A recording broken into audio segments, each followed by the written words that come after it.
En raison de la baisse du prix du baril du pétrole depuis 2 ans, le Tchad connaît des difficultés financières. Les mesures prises il y a 2 mois par le gouvernement pour le redressement économique ont des conséquences sur le fonctionnement des institutions du pays. Les réformes des institutions, l'adoption des coupes budgétaires et la suppression des primes des fonctionnaires ont engendré des tensions sociales dans tout le pays. Certains hommes politiques estiment que le manque de dialogue serait à l'origine des grèves répétitives que connaît la fonction publique. Les 16 mesures prises par le gouvernement n'ont pas été des mesures réfléchies. Quand je dis ça, parce que normalement, quand on devrait prendre des mesures qui devraient englober toute la nation, on devrait au moins consulter la base.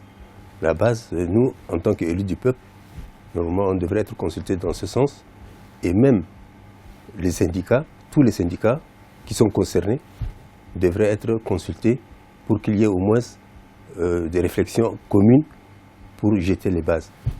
Mais quand le gouvernement décide comme ça et jette des mesures, je crois que ça pose problème. Et maintenant, le pays est en tension. Pour protester contre les mesures de restriction budgétaire du gouvernement, les syndicats des travailleurs de la fonction publique ont appelé à la grève générale dans le pays depuis 3 semaines.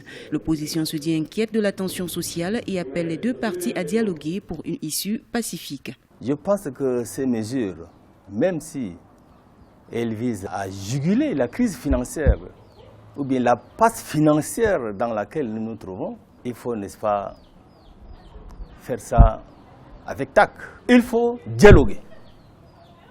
Au lieu d'imposer des mesures dans un régime démocratique, ça passe pas. Rappelons que le gouvernement tchadien a pris 16 mesures d'austérité en août 2016 pour faire face à la crise financière que traverse le pays depuis 2 ans. Parmi ces mesures, la suppression des primes des fonctionnaires et la réduction de moitié des budgets de fonctionnement des grandes institutions du pays.